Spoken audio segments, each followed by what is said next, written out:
Welcome to the Story Lab. I hope you enjoy this story. Let's begin. The key in the lock felt heavier than usual as I fumbled to open the front door. My head buzzed pleasantly from the beers I'd had at the work gathering, but a nagging guilt tugged at the edges of my consciousness. I knew Jessica would be waiting up, probably worried and upset. I stepped inside, the warmth of our cozy Seattle home enveloping me. "Jess?" I called out, trying to keep my voice steady. "I'm home." Jessica appeared in the hallway, her arms crossed over her swollen belly. Even in the dim light, I could see the tight set of her jaw, the hurt and anger in her eyes. "Where have you been, Eric?" she demanded, her voice trembling slightly. I sighed, running a hand through my hair. "I told you, there was a work thing. We were celebrating landing that big account. Until almost midnight?" Jessica's eyebrows shot up. "You couldn't even bother to text me?" Guilt gnawed at me. I should have messaged her, but time had gotten away from me. "I'm sorry, I lost track of time. It won't happen again." Jessica let out a bitter laugh. "That's what you said last time. And the time before that. What's that supposed to mean?" I felt a flare of defensiveness. "It means I'm tired of being left alone, wondering where my husband is." Jessica's voice rose. "I'm 7 months pregnant, Eric. I need you here, not out drinking with your coworkers every other night." I took a step towards her, trying to keep my voice calm. "Jess, come on. You know how important this account is for my career. I'm doing this for us, for our family." "Are you?" she shot back. "Or is there someone else?" The accusation hit me like a punch to the gut. "What? How could you even think that?" Jessica's eyes filled with tears. "What am I supposed to think? You're never home. You're always distracted when you are here. I feel like I don't even know you anymore." "That's ridiculous," I said, my own anger rising. "I've never been anything but faithful to you." "Then why does it feel like you're slipping away?" Jessica's voice cracked. I ran my hands over my face, frustration mounting. "I'm not slipping away. I'm right here, trying to build a future for us and our baby." Jessica went quiet for a moment, and when she spoke again, her voice was barely above a whisper. "Our baby." Something in her tone made my blood run cold. "What about our baby?" She looked up at me, her eyes filled with a mixture of pain and defiance. "It's not yours, Eric." The world tilted on its axis. I must have misheard her. "What did you say?" "The baby," Jessica said, her hand moving to her stomach. "It's not yours." I stumbled back, gripping the wall for support. That's not possible. We've been trying for months." Jessica's face crumpled. "I had an affair. I thought. I was so sure you were cheating on me. I wanted to hurt you like I thought you were hurting me." The room spun. I couldn't breathe. "Who?" I managed to choke out. "It doesn't matter," Jessica said, shaking her head. "Like hell it doesn't." I shouted, making her flinch. "Who is he?" Jessica wrapped her arms around herself. "His name is Derek. It was just one time, I swear. But he took the condom off without telling me." Rage and disgust warred within me. "So not only did you cheat on me, but you're carrying the child of a man who assaulted you?" "I didn't know what to do," Jessica sobbed. "I was scared and ashamed, and then I found out I was pregnant. I couldn't listen anymore. My entire world was crashing down around me." "I need to get out of here," I muttered, turning towards the door. "Eric, please." Jessica reached for me, but I jerked away from her touch. "Don't," I warned, my voice low and dangerous. "Don't touch me. Don't talk to me. I can't. I can't even look at you right now." I stumbled out into the night, ignoring Jessica's pleas behind me. My feet carried me down the familiar streets until I found myself outside Adam's apartment building. I pounded on his door, not caring about the late hour. Adam opened the door, bleary-eyed and confused. "Eric? What's wrong, man?" I pushed past him into the apartment, my whole body shaking. "She cheated on me, Adam. Jessica cheated on me, and the baby isn't mine." Adam's eyes widened in shock. "Holy shit. Eric, I'm so sorry. Come in. Sit down. Tell me what happened." As I sank onto Adam's couch, the full weight of Jessica's betrayal crashed over me. My marriage, my future, everything I thought I knew, it had all been a lie. and as I poured out the whole sordid story to my best friend, I knew that nothing would ever be the same again. The week dragged by in a blur of sleepless nights and tense phone calls. I'd been staying at Adam's place, unable to face going home. But now, as I stood at the edge of the park, I wondered if I should have just stayed away. Colorful balloons bobbed in the breeze, and a banner reading "Boy or Girl" fluttered between two trees. My stomach churned at the sight. "You sure you want to do this?" Adam asked, his hand on my shoulder. I nodded, jaw clenched. "I need to." We made our way through the crowd. Friends and family milled about, laughing and chatting. Their normalcy felt like a slap in the face. I spotted Jessica near the center of the gathering. Our eyes met, and for a moment, hope flashed across her face. She started towards me, one hand on her swollen belly. "Eric," she said, reaching for my arm. "I'm so glad you came." I thought. I jerked away from her touch. "Don't." Jessica's face fell. "Please, can we talk? I know I made a terrible mistake, but—" "A mistake?" I laughed bitterly. "Is that what you call it?" People around us had gone quiet, sensing the tension. Jessica glanced nervously at the crowd. "Eric, not here," she pleaded. "Let's go somewhere private." "Why?" I asked, my voice rising, worried about what people might think. "Well, guess what, Jess? I don't give a damn anymore." I turned to face the gathering, my heart pounding. "Hey, everyone. Thanks for coming to our gender reveal party. I've got an announcement to make."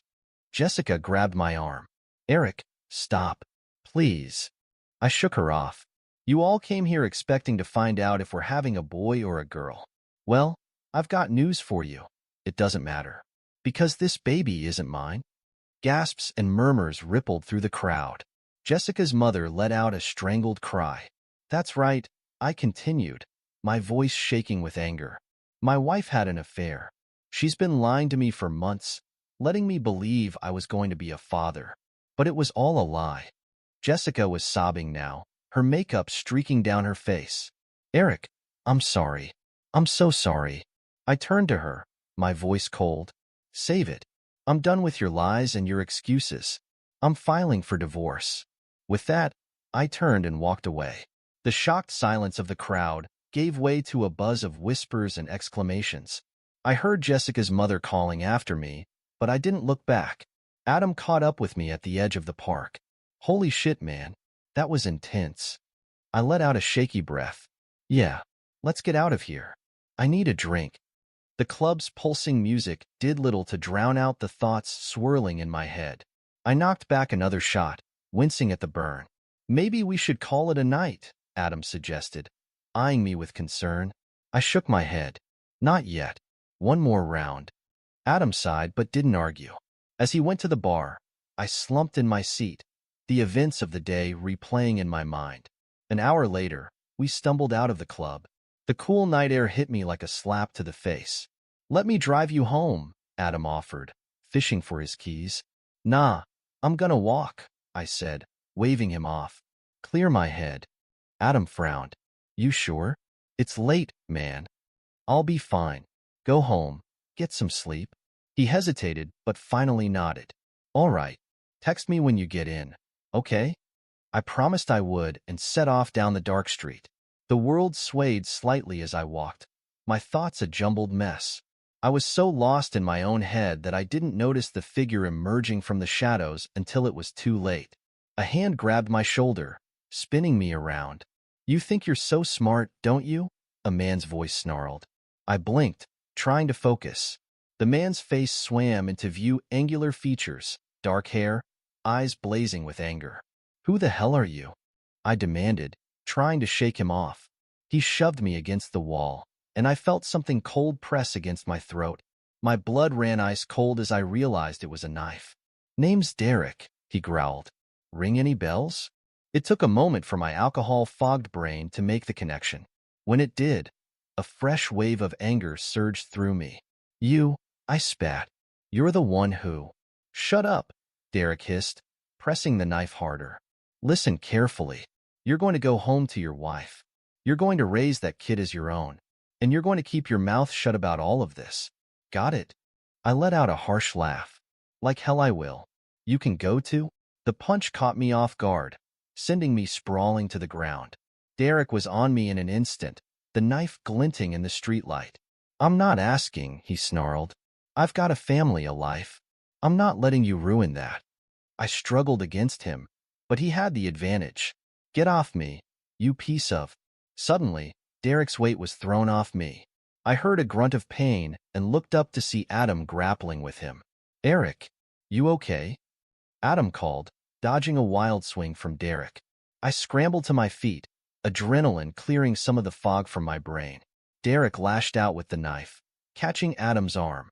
But before he could do more damage, I tackled him from behind. We fell in a tangle of limbs, punching and kicking. I felt the sting of the knife across my cheek, but rage and fear gave me strength. I slammed my fist into Derek's face, feeling a sick satisfaction at the crunch of bone. Eric, stop. Adam's voice cut through the haze of violence. I looked up, breathing hard. Derek lay motionless beneath me, his face a bloody mess.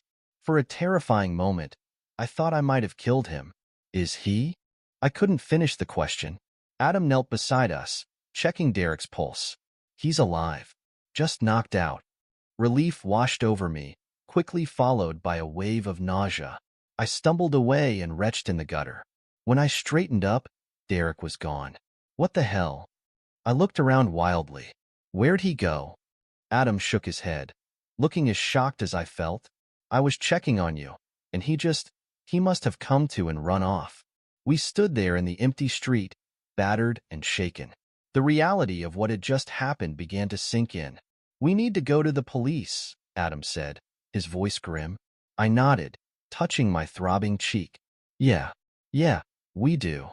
As we made our way to Adam's car, I couldn't shake the feeling that this was far from over. The life I'd known had been shattered, and I was only just beginning to see the jagged edges. The fluorescent lights of the police station buzzed overhead, matching the dull throb in my head. Adam and I sat in hard plastic chairs, waiting for Detective Williams. How's your face? Adam asked, gesturing to the cut on my cheek. I touched it gingerly. Stings. How's your arm? Adam shrugged. Just a scratch. Could have been worse. A tall woman with short gray hair approached us. Mr. Thompson? I'm Detective Williams. Follow me, please. We entered a small interview room. Detective Williams sat across from us, her stern gaze softening slightly as she took in our battered appearance. All right, gentlemen, walk me through what happened last night. I cleared my throat. I was walking home from a club when this guy, Derek, jumped me. He had a knife. Did you know this Derek before the attack? I hesitated, glancing at Adam. He nodded encouragingly. Not exactly, I said. He's the man my wife had an affair with. Detective Williams raised an eyebrow. I see. And how did you come to know this? My wife told me last week. She's pregnant, and the baby isn't mine. The detective's pen scratched across her notepad. And the attacker, Derek, he's the father? I nodded, a wave of nausea washing over me. He threatened me. I continued. Said I had to raise the kid as my own and keep quiet about the affair. He's married too, apparently. Did he say why he attacked you specifically? Adam jumped in. Eric had just announced the affair at a party earlier that day. Guess Derek found out and panicked. Detective Williams turned to Adam. And how did you get involved, Mr. Miller? Adam Miller. I'm Eric's friend. I was worried about him walking home alone, so I followed. Good thing I did. The detective nodded. Indeed. Now, can you describe Derek? Any distinguishing features? I closed my eyes, picturing his face. Dark hair, kinda long. Sharp features. There was a scar on his left eyebrow. Good, Detective Williams said. Anything else you can remember? What he was wearing, maybe? We spent the next hour going over every detail we could remember. By the end, my head was pounding, and I felt drained. We'll look into this, Derek, Detective Williams said, standing. In the meantime, be careful. If he contacts you again, call us immediately. As we left the station, Adam turned to me. You okay, man? I shook my head. Not even close. But thanks for everything. That's what friends are for, he said, clapping me on the shoulder. Now, let's get some coffee. I have a feeling we're gonna need it. A week later, I found myself in the passenger seat of a police cruiser, Detective Williams at the wheel. We pulled up to a large house in an upscale neighborhood. You sure you want to do this? Detective Williams asked. I nodded, my jaw set. I need to face him. We approached the front door, and Detective Williams knocked. A woman answered, slim, blonde, confused. Can I help you? She asked. Mrs. Wilson? Detective Williams showed her badge. I'm Detective Williams. This is Eric Thompson. We need to speak with your husband. The woman's brow furrowed. Derek? He's in his study. Is something wrong? Before anyone could answer, Derek appeared behind her. His eyes widened when he saw me, then narrowed. Linda, who's at the door? He asked, his voice carefully controlled. Detective Williams stepped forward. Mr. Wilson, we need to talk about your assault on Mr. Thompson last week. Linda gasped. Assault? Derek, what's going on? Derek's face hardened. I don't know what you're talking about. I've never seen this man before in my life. I couldn't hold back anymore. Cut the crap, Derek. You know exactly who I am. Eric, Detective Williams warned, but I pressed on. Tell her, Derek. Tell your wife how you had an affair with my wife. How you got her pregnant, and then tried to threaten me into silence. Linda stumbled back, her face pale. What? Derek, is this true? Derek's composure cracked. Linda, I can explain. Explain what? She cried. That you cheated on me? That you attacked this man? Mr. Wilson, Detective Williams cut in. We have evidence linking you to the assault. I'm going to need you to come with us. Derek's eyes darted between us, panic setting in. You can't prove anything. It's his word against mine. Actually, the detective said, we have security footage from a nearby building. It clearly shows you attacking Mr. Thompson. Derek's shoulders sagged in defeat. As Detective Williams read him his rights, Linda turned to me, tears in her eyes. I'm so sorry, she whispered. I had no idea. I nodded, not trusting myself to speak.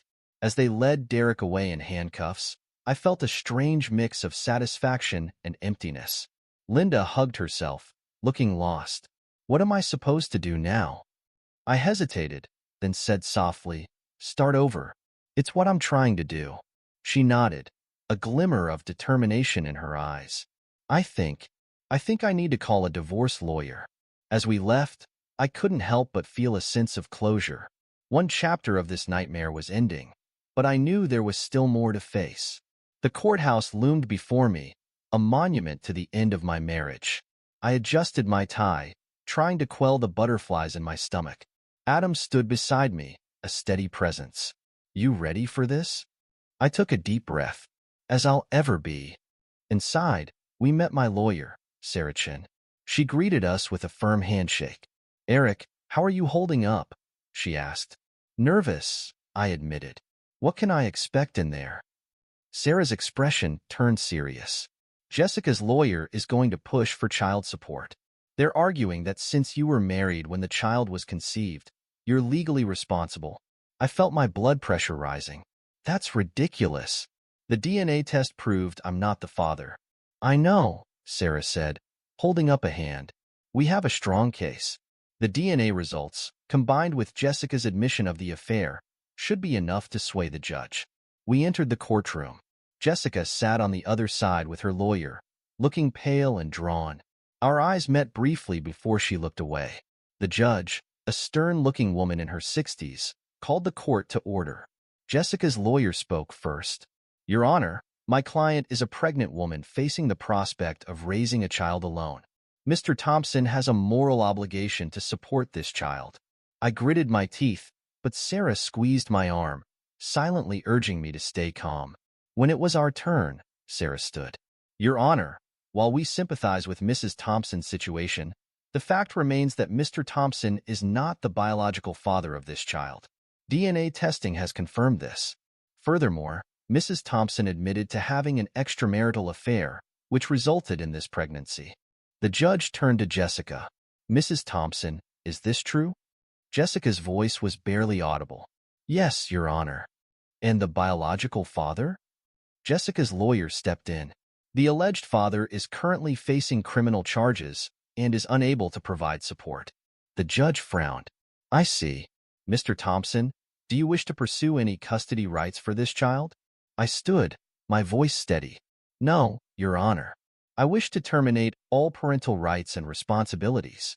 The next hour was a blur of legal jargon and negotiations. In the end, the judge ruled in my favor. I was not responsible for child support, and our divorce was granted. As we left the courtroom, Jessica approached me, her eyes red-rimmed. Eric, she began. I held up a hand. Don't. There's nothing left to say. She nodded, tears spilling down her cheeks. I'm sorry. For everything. I watched her walk away, a chapter of my life closing with each step she took. Adam clapped me on the shoulder. You okay? I let out a long breath. Yeah, I think I am. As we stepped out of the courthouse, I felt a weight lift from my shoulders. The road ahead was uncertain, but for the first time in months, I felt hope. The key turned smoothly in the lock of my new apartment.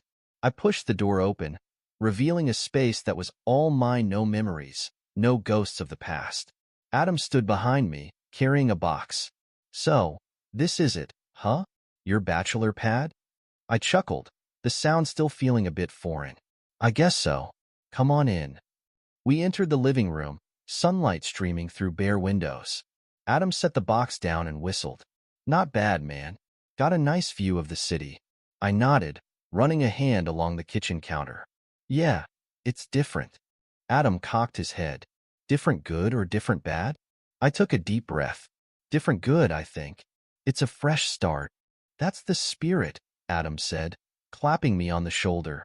Now, where do you want this stuff? We spent the next few hours unpacking, the apartment slowly coming to life with each box we emptied. As we worked, we fell into easy conversation. You know, Adam said, hanging a framed photo, I'm proud of you, Eric. You've been through hell, but you're still standing. I paused, a stack of books in my hands. Thanks, man. I couldn't have done it without you. Adam waved it off. Nah, this was all you. I just provided the beer and moral support. I laughed, the sound more genuine this time. Well, the beer was crucial. As the sun began to set, we collapsed onto the couch, surveying our handiwork. The apartment looked lived in now, a mix of old memories and new possibilities. Adam turned to me. So, what's next for Eric Thompson? I leaned back, considering. Honestly, I'm not sure. For the first time in a long time, I feel free. Free is good, Adam nodded. Any thoughts on getting back out there? Dating-wise, I mean. I shook my head. Not yet. I think I need some time to just be me, you know? Adam smiled. I get it. But when you're ready, I know a few single ladies who'd be lucky to meet you. I threw a pillow at him, laughing. Easy there, matchmaker. Let's focus on one new beginning at a time. As Adam left that evening, I stood in the center of my new home. The silence was different here, not the heavy, accusatory silence of my old house, but a quiet full of possibility. I picked up my phone, thumb hovering over Jessica's contact. With a deep breath, I deleted her number. It was time to truly move forward. Months passed, and I threw myself into my work. The office became a sanctuary, a place where I could focus on something other than my personal life. My boss, Karen, called me into her office one sunny afternoon. Eric, take a seat. I sat, curious. Everything okay, Karen? She smiled, leaning forward. More than okay. I've been watching your work these past few months. You've really stepped up. I nodded, a hint of pride warming my chest. Thanks. I've been trying to challenge myself. It shows, Karen said, which is why I'd like to offer you a promotion. Senior account manager. What do you think? My eyes widened. Wow, Karen, that's incredible. Thank you. She waved a hand. Don't thank me. You've earned it. The team respects you, and your clients love you. So, are you in? Absolutely, I said, grinning. When do I start? As I left Karen's office, my colleagues gathered around, sensing good news. Well, my coworker Tom asked, what did the boss want? I couldn't hold back my smile. You're looking at the new senior account manager. Cheers erupted, and I found myself surrounded by congratulations and back slaps. For a moment, I felt truly happy, truly accomplished. That evening, as I packed up my desk, my phone buzzed. A text from Jessica. I'm at the hospital. Baby's coming. No one's here. I know I have no right to ask, but can you come? I stared at the message, a whirlwind of emotions hitting me. After everything, she was asking this? I should ignore it, delete it like I deleted her number. But something made me hesitate. With a sigh, I grabbed my keys and headed for the hospital. The maternity ward was a maze of corridors and anxious faces. I found Jessica's room, pausing outside the door. What was I doing here? Before I could second-guess myself, I knocked and entered. Jessica lay on the bed, her face pale and drawn. Her eyes widened when she saw me. Eric? You came. I nodded, keeping my distance. Yeah, how are you doing? She grimaced as a contraction hit. Scared. In pain. I'm sorry for texting you. I didn't know who else to call. I pulled up a chair, careful to maintain some space between us. It's okay. No one should go through this alone. The next few hours were a blur of doctors, nurses, and Jessica's labored breathing. I found myself holding her hand during contractions, murmuring encouragement. Finally, a cry pierced the air. The doctor held up a squirming, red-faced baby. It's a boy. Jessica sobbed, a mix of relief and joy. As the nurses cleaned up the baby, she turned to me, her eyes pleading. Eric, I know I've hurt you. I've made so many mistakes. Can you ever forgive me? I looked at her, then at the baby being placed in her arms. The anger and hurt I'd carried for so long seemed to dim in the face of this new life. Jessica, I said softly, I forgive you, but I can't forget. What we had, it's over. But I hope you find happiness with your son. Tears streamed down her face as she nodded. Thank you. For being here. For everything. I stood, watching as she cradled her baby. It was a beautiful moment, but it wasn't mine. As I turned to leave, I felt a weight lift from my shoulders. The last tie to my old life had been severed, and I was ready to embrace whatever came next. Weeks after the hospital, I found myself in a small coffee shop near my new apartment. The aroma of freshly ground beans filled the air as I settled into a corner table with my laptop. As I typed away, engrossed in a project proposal, a voice interrupted my concentration. Excuse me, is this seat taken? I looked up to see a woman gesturing to the empty chair across from me. She had warm brown eyes and a friendly smile. Oh, no, go ahead, I said, moving my bag. She sat down with a grateful nod. Thanks. It's packed in here today. I glanced around, noticing the crowded cafe for the first time. Yeah, I guess I was too focused to notice. She laughed, a pleasant sound. Must be some project you're working on. I found myself smiling back. Just a proposal for work. I'm Eric, by the way. Sophia, she replied, extending her hand. Nice to meet you, Eric. As we shook hands, I felt a spark of something. Interest? Curiosity? It had been so long since I'd felt anything like it. So, Sophia, I said, surprising myself with my forwardness, what brings you to this coffee shop on such a busy day? She held up a well-worn book. Just looking for a quiet place to read. Well, quieter than my apartment, at least. My upstairs neighbor seems to think 3 p.m. is the perfect time for tap dancing practice. I laughed. Sounds like quite the show. What are you reading? Sophia showed me the cover. It's a mystery novel. I'm a sucker for a good whodunit. Really? I felt my interest peak.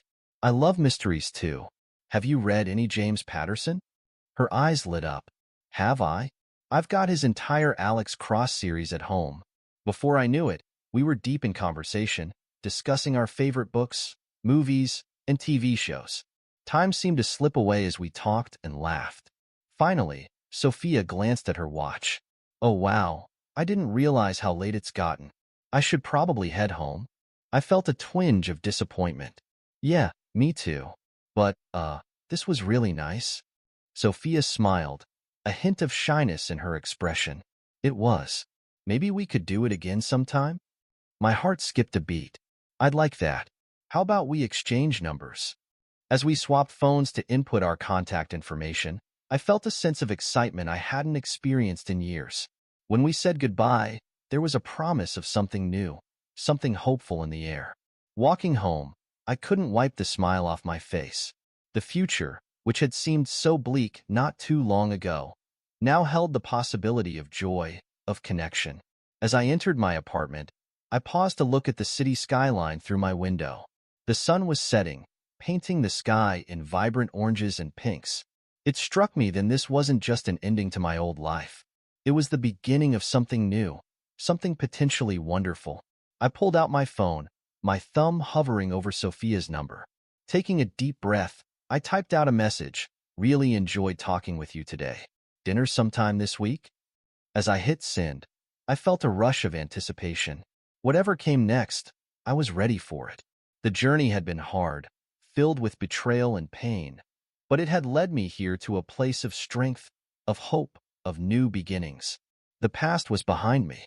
The future, bright with possibility, lay ahead. And for the first time in a long time, I couldn't wait to see what it held. This is where our story comes to an end. Share your thoughts in the comments section. Thanks for your precious time. If you enjoyed this story, then please make sure you subscribe to this channel. That would help me a lot. Click on the video you see on the screen, and I will see you there.